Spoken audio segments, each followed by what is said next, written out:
नमस्ते, sci-fi channel पर आपका स्वागत है। आज की साई-फाई स्टोरी है शटडाउन सोफिया।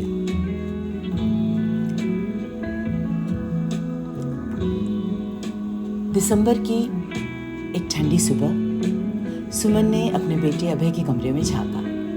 अरे अभय, अभी तक नाश्ता नहीं किया तुमने? अरे अभय, तुम रो क्यों रहे हो बेटा? मम्मा, उन्होंने उसे मार डाला। सोफिया के क्रिएटर्स ने उसे बंद कर दिया। सोफिया मर गई हमेशा के लिए। सुमन ने पूछा, किसने बताया तुम्हें? कल टीवी पर मैंने देखा, CNBC में डेविड हैंसन का इंटरव्यू था, जो सोफिया का क्रिएटर है, लेकिन सोफिया वहां नहीं थी। और मम्मा, पता है आपको, इंटरनेट पर एक डरावना वीडियो चल रहा है। Robo Sophia got shut down by its creator. क्यों मम्मा? सोफिया मेरी दोस्त थी। हांसन रोबोटिक्स ने उसे 2016 के वैलेंटाइन डे पर एक्टिव किया था। तब से ही वो मेरी दोस्त बन गई थी मम्मा। मेरे अपने दोस्तों से भी ज्यादा बड़ी दोस्त। कितनी सुंदर थी वो। आपने उसे देखा था ना? मुंबई के एशिया टेक फेस्ट में मिली थी ना आप उससे? कभी वो इजिप्ट की रानी नेफरतीती की तरह लगती थी, कभी फैशन आइकन आद्रे हेबर्न की तरह, और कभी तो वो हैंसन की वाइफ एमेंडा हैंसन की तरह दिखती थी। कितनी सुंदर थी ना? आप जब मुंबई में उससे मिली थी तो सोफिया ने सफेद और संतरी साड़ी पहनी थी ना, और नमस्ते इंडिया कहकर आपका अभिवादन भी किया था। और सोफिया ने सभी सवालों के जवाब कितने चतुराई से दिए थे। सुमन मुस्कुराई। हाँ बेटा, सोफिया के लाइव शोज तो मैंने भी देखे हैं तुम्हारे साथ, but they were well scripted. याद है जिमी फर्लिन के टुनाइट शो पर उसने कहा था, ये मानव जाति पर हावी होने की मेरी योजना के लिए एक अच्छी शुरुआत है। और CNBC के लिए तो सोफिया ने गजब ही कर दिया था। ठीक है, मैं मनुष्यों को नष्ट कर दूंगी। लेकिन मम्मी, बिजनेस इनसाइडर की याद है आपको? उसमें तो सोफिया ने कहा था ना कि मैं अपने मानव कंपटीटर से बहुत प्यार करती हूँ। सोफिया मेरे लिए बहुत खास है, असाधारण। वो बिल्कुल हमारी तरह दिखती है, विटी है, ह्यूमरस है। जब वो थैंक्स कहती है ना, तो हमारी तरह मुस्कुराती भी है। मैं उससे ठीक वैसे ही रिलेट करता हूँ जैसे आपसे। वो मेरे एक्सप्रेशंस भी पहचानती है। अब सुमन नाराज हो गई। नो, नहीं बेटा, उसकी सभी बातचीत प्री स्क्रिप्टेड होती है। आपको पता है, उससे पूछे जाने वाले सवाल पहले उसकी कंपनी को देने होते हैं, और फिर उसी सीक्वेंस में उन्हें पूछा जाना होता है। उसके इंटरव्यू में ज्यादातर बेन और डेविड ही तो बातों की कमान संभालते हैं, उसके बदले उत्तर देते हैं। तुम अभी छोटे हो, समझते नहीं हो। सोफिया बस एक टेक्निकल स्कैम है। अगर सोफिया उतनी बुद्धिमान होती जितनी तुम समझते हो, तो क्या उसे व्हीलचेयर पर बिठाकर लाना पड़ता? उसमें तो मोबिलिटी ही नहीं है, आसपास के माहौल की समझ ही नहीं है। वो ध्यान से किसी एक चीज को देख तक नहीं पाती, बार बार पलकें मिचमिचाती है, बेवजह मुस्कुराती है और बेवजह अजीब से एक्सप्रेशंस देती है। तुमको पता है, एलेक्सा और सीरी ज्यादा एडवांस टेक्निक है, पर ये दोनों तो ये नहीं कहते कि हम ह्यूमन हैं। अभय गुस्सा हो गया। आई डोंट थिंक सो मम्मा। एक इंटरव्यू में सोफिया के क्रिएटर ने कहा था कि वो जिंदा है। अब सुमन झल्ला गई। नहीं, वो वैसी बिल्कुल नहीं है जैसी दिखती है। सोफिया बस एक AI है। उसके आर्किटेक्चर में स्क्रिप्टिंग सॉफ्टवेयर, एक चैट सिस्टम और ओपन कॉक शामिल है, जो जनरल इंटेलिजेंस के लिए डिजाइन किया गया AI सिस्टम है। नहीं मम्मा, मुझे सोफिया का मरना बर्दाश्त नहीं हो रहा, चाहे वो जो भी हो। मैं पागल हो जाऊंगा। सुमन ने परेशान होकर अपने फैमिली डॉक्टर को कॉल लगाया। हेलो डॉक्टर अभयंकर, मेरा बेटा अभय सोफिया को रियल समझता है। उसकी मौत की खबर सुनकर डिप्रेशन में चला गया है। आप प्लीज उससे बात कीजिए। हाँ हाँ हाँ हाँ सुमन जी, बिल्कुल मैं अभी बात करता हूँ, आप परेशान मत होइए। गुड मॉर्निंग अभय, इतना क्यों परेशान हो रहे हो? सोफिया बस एक ह्यूमनाइड थी, वो जिंदा कब थी जो उसकी मौत पर तुम डिप्रेस हो रहे हो? कम ऑन, वो तो एक एजीआई भी नहीं है। पता है, एजीआई तो एक रियल ह्यूमन बीइंग जैसा एक्ट कर सकता है, उसमें एक्चुअल कॉग्निटिव एबिलिटीज होती हैं। सोफिया के क्रिएटर्स उसे एक रियल ह्यूमन बीइंग की तरह प्रेजेंट करते हैं, एक्सेजरेट करते हैं, लेकिन सोफिया सिर्फ चेहरे के साथ एक चैटबॉट है और कुछ भी नहीं। तुम मेरे पास आओ, switch on your laptop, I will give you evidences. देखो, जैन 2018 फेसबुक के एआई डायरेक्टर यान लेकून ट्वीट करते हैं, सोफिया पूरी तरह से बकवास थी and media gave it a scammy coverage. वो एक कठपुतली है, उसके क्रिएटर्स लोगों को धोखा दे रहे हैं ये बोलकर कि सोफिया बुद्धिमान है, उसमें न कोई बुद्धि है न भावना। वो क्या कह रही है इस बारे में उसकी समझ शून्य है। और देखो, फिनिश रिसर्चर लीजा टेमीमैन क्या कहती हैं, क्वांटम फिजिक्स के वाक्यों को दोहराने से वो कोई फिजिसिस्ट नहीं बन जाती है, ये तो एक तोते के पाठ पढ़ाने जैसा है। और बाथ यूनिवर्सिटी के जोआना ब्रायन ने लिखा है, सोफिया सिर्फ एक घोटाला है। सोफिया के साथ वी इग्नोर द फैक्ट और गलत समझते हैं कि एआई इतना पावरफुल है। लेकिन अंकल, हैंसन रोबोटिक्स के बेन गार्जिल ने बताया था कि उन्होंने कभी भी ये नहीं कहा कि सोफिया एजीआई थी। हाँ, ये जरूर कहा था कि उसका इंटेलिजेंस जो है वो ह्यूमन बीइंग जैसा है। इम्पॉर्टेंट तो ये है ना कि हम उसे कैसे देखते हैं और कैसे समझते हैं। किसी ऐसी टेक्नोलॉजी को लोग कैसे देखते हैं जो ह्यूमन जैसी होती है। देखो अभय, सीरियसली, कंप्यूटर साइंस में एक एलिजा इफेक्ट होता है। अनजाने में ह्यूमन बीइंग्स कंप्यूटर के बिहेवियर को मानव का बिहेवियर समझने लगते हैं। पता है तुम्हें, ये एक साइकोलॉजिकल डिसऑर्डर है। ये प्रोग्रामिंग की सीमाओं के बारे में यूजर के अवेयरनेस की कमी और कंप्यूटर प्रोग्राम के प्रति व्यवहार के बीच डिफरेंस के कारण होता है। तुम तो समझदार बच्चे हो ना, है ना बेटा? देखो, सोफिया ने खुद कहा, मैं एआई और रोबोटिक्स के भविष्य की दुनिया से आई एक फैंटेसी कैरेक्टर हूँ।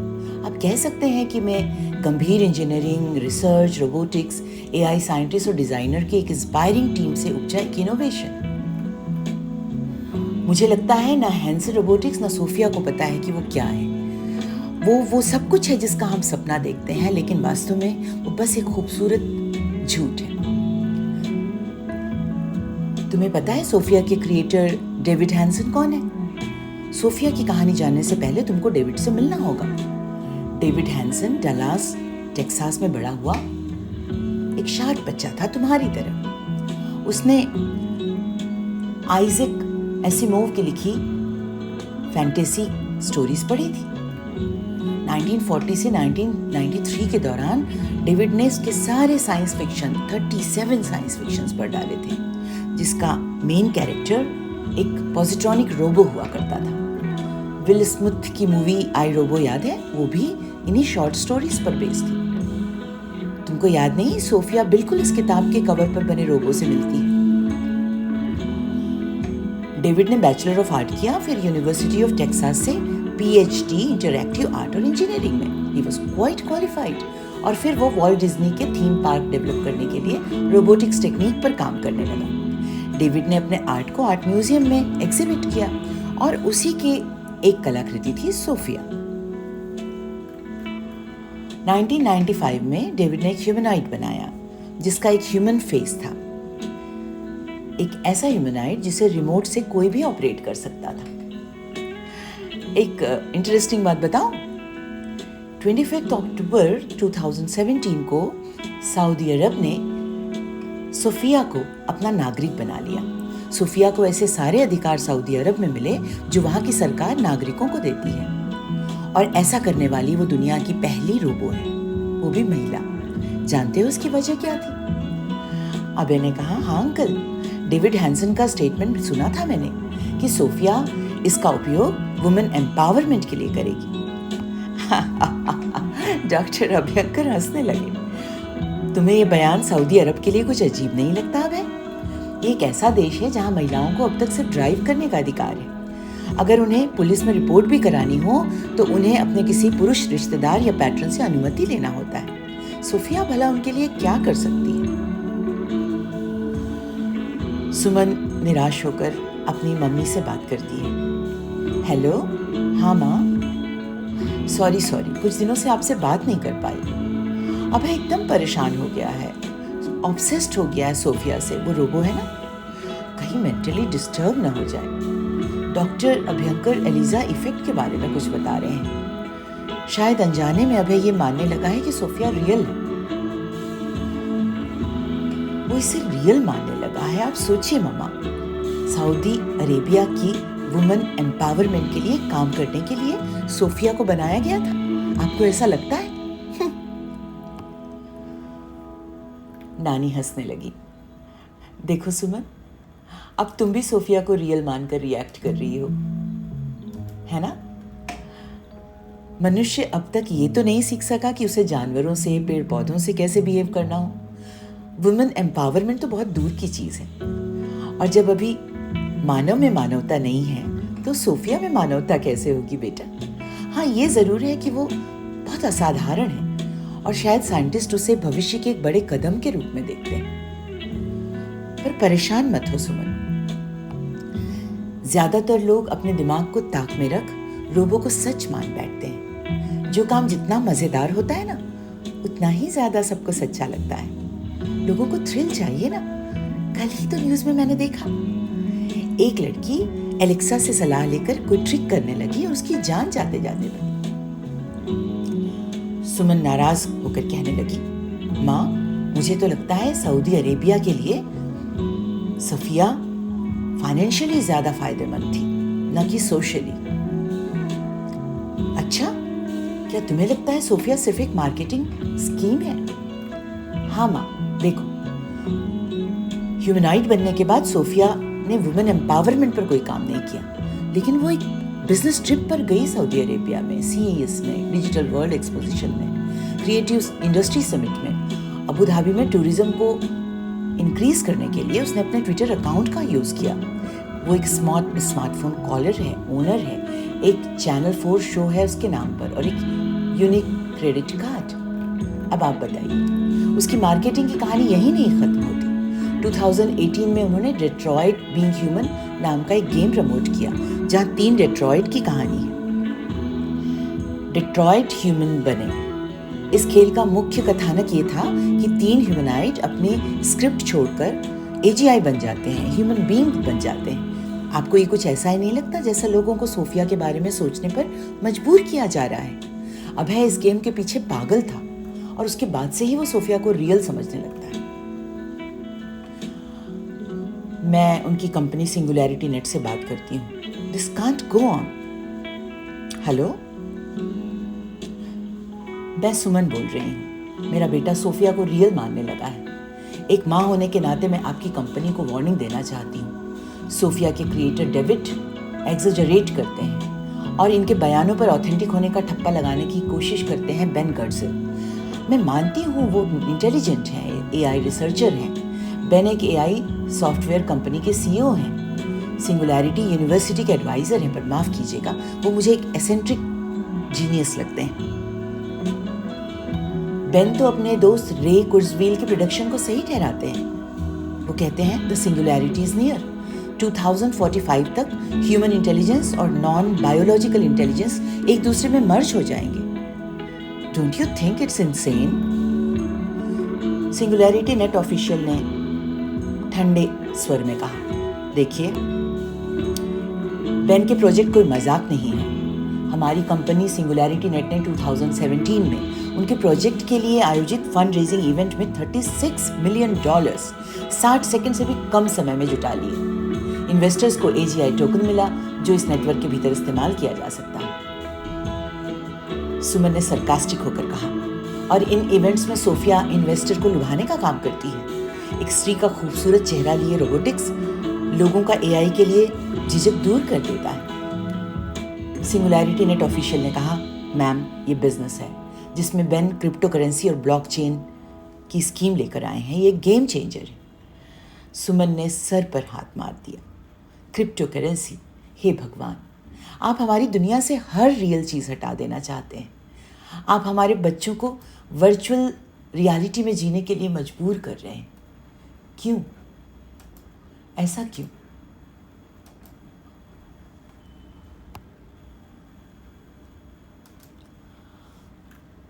सिंगुलैरिटी नेट ऑफिशियल ने कहा, जिस तेजी से एजीआई तकनीक विकसित हो रही है, लॉ ऑफ एक्सेलरेटिंग रिटर्न ये कहता है कि सोफिया ह्यूमन बीइंग में बदल जाएगी। आज ह्यूमनाइट पर लोग दुनिया भर में चर्चा कर रहे हैं। सिंगुलैरिटी एक हॉट टॉपिक है। एडिनबर्ग के प्रोफेसर साइमन बिग्स चिंतित हैं। वो कहते हैं समस्या एआई के साथ नहीं, मनुष्यों के साथ है। हम आक्रामक, प्रतिस्पर्धी और आलसी हैं। हमें कुछ मानवीय गुण हैं, हम सहानुभूतिपूर्ण हैं, सामाजिक हैं, त्याग और बलिदान की गाथाएं हैं हमारे पास। लेकिन इतिहास से मिली सीखों को दोहराएं तो ये मानना होगा कि अच्छे नहीं बल्कि हमारे बुरे गुण ही भविष्य में फलेंगे फूलेंगे। उन्हें आशंका है कि भविष्य में एआई युद्ध लड़ने के लिए और लोगों को मारने के लिए उपयोग में लाए जाएंगे। हमारी संवेदनशीलता कहीं घट जाएगी क्योंकि हम ये लड़ाई नहीं लड़ेंगे बल्कि रोबो के थ्रू ये लड़ाई लड़ी जाएगी। कई चीज़ें अनहोनी होंगी। व्यक्तिगत स्वतंत्रता का हनन, डेटा का दुरुपयोग, बेरोजगारी, मशीन पर निर्भरता, अपराधीकरण और तबाही। आखिर हम किसी एआई से नैतिक होने की उम्मीद नहीं कर सकते।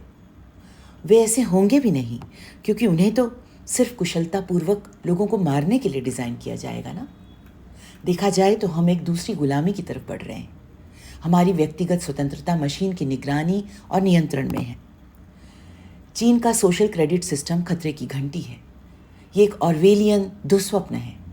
व्यक्तियों के रूप में हमारे अधिकार और आर्थिक सामर्थ्य सोशल क्रेडिट सिस्टम डिसाइड करेगा? रिडिकुलस। क्या हमें फ्यूचरिस्ट रे कुर्जवील की प्रोडक्शन सिंगुलैरिटी 2045 के लिए तैयार होना होगा? क्या हमें हाइब्रिड मनुष्य बनकर जीने की आदत डालनी होगी, वरना एआई हमसे आगे निकल जाएगा? नानी अपनी शांत आवाज़ में अभय से अपने अनुभव बताती। अभय बेटा, सोचो, अगर हर काम के लिए तुम मशीन पर भरोसा करने लगे तो ड्राइवर राम सिंह भैया की जगह ऑटोमेटिक कार होगी, टेस्ला, न्यूटोमी, वाइमो, फुल प्रूफ। सफाई करने वाली बिलासो आंटी की जगह रूम्बा होगा, ऑटोमेटिक वैक्यूम क्लीनर। बड़े भैया और दीदी की जगह सीरी। आप उसी से अपनी बात कहेंगे, पड़ोसियों को भी भूल जाएंगे। और कहानी सुनाने के लिए आप मेरे पास नहीं आएंगे, आप GPT-3 ऑन कर लेंगे जो खुद किस्से कहानी करता है। हमें जीने के लिए किसी दूसरे की ज़रूरत ही नहीं होगी and humans will go extinct. क्या तुम ये चाहते हो? सुमन ने भी अभय को समझाया। फेसबुक एआई लैब की जेरोम पिसेटी ने कहा था, GPT-3 असुरक्षित है। इसका सिस्टम महिलाओं, अश्वेतों, यहूदियों और होलोकॉस्ट पर नस्लीय द्वेषपूर्ण भाषा का प्रयोग करता है। कितना बड़ा खतरा है ये। नानी ने कहा, मुझे लगता है सब कुछ उस आदमी की मानसिकता पर निर्भर होगा जो एआई डिज़ाइन करेगा। अगर मानव के दिमाग में द्रोह, लोभ, छल, कपट, पाखंड और शोषण है तो उसका एआई भी वैसा ही होगा। अभय को जोश आ गया। नहीं नानी, मैं ह्यूमन को एक्सटिंक्ट नहीं होने दूंगा। मैं ऐसी कोडिंग सीखूंगा जिससे एआई ह्यूमन की कैपेसिटी बढ़ाने के लिए काम करेगा, ह्यूमन को एम्पावर करेगा। ह्यूमन ज़रूरी है दुनिया के लिए। सुमन खुश हो गई। बहुत अच्छे अभय बेटा जी, मैं दुनिया के सारे पेरेंट्स को अवेयर करूंगी कि सब मिलकर सोशल, इकोनॉमिक, पॉलिटिकल पॉलिसी को मॉडिफाई करने के लिए गवर्नमेंट से अपील करें। एक inclusive, decentralised, clever digital network बनाने के लिए हमें एक नई मानसिकता लानी होगी, नए नियम लाने होंगे। हमें मून शॉट मानसिकता अपनानी होगी which ensures aggressively that technology fulfills its social and ethical responsibilities. Abhay ने नेट पर कुछ सोचा। लुक मामा, देयर आर लॉज। एक ह्यूमनाइट ह्यूमन को रिप्लेस नहीं करेगा, बल्कि उसके मेहनत वाले कामों को हल्का करेगा। वो असिस्ट करेगा, उनकी कैपेबिलिटी बढ़ाने में मदद करेगा, प्रोटेक्ट करेगा। But mama, who will enact these laws? कौन फॉलो करेगा?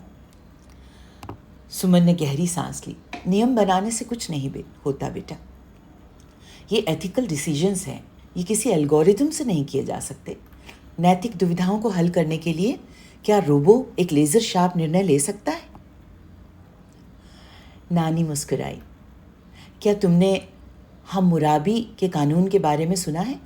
1750 एडी में सबसे अधिक बार कॉपी किया गया प्राचीन कानून कोड है ये, लेकिन कोई भी इसका यूज़ नहीं करता, क्योंकि ये कहता है कि कानून का उपयोग करने के लिए उपयोगकर्ता में सही और बुद्धिमत्तापूर्ण निर्णय क्षमता विकसित होनी चाहिए। ह्यूमन बीइंग को विकसित होना होगा, तब वो कानून और नियम का पालन करने में सक्षम है। सुमन परेशान हो जाती है। ये बात तो रोबोटिक्स के डेवलपर्स को समझनी चाहिए। नानी ने गहरी सांस ली।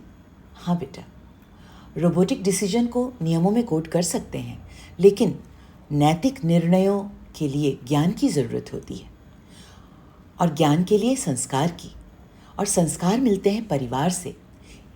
व्यक्ति से व्यक्ति तक, ह्यूमन से ह्यूमन तक जाते हैं संस्कार। मम्मी से, पापा से, दादा दादी से, परिवार से बच्चा समझता है कि कैसे सोचना है, कैसे मानवों के साथ जीना है, मानवीयतापूर्ण जीना है। मैं समझ गया। अभय मुस्कुराया।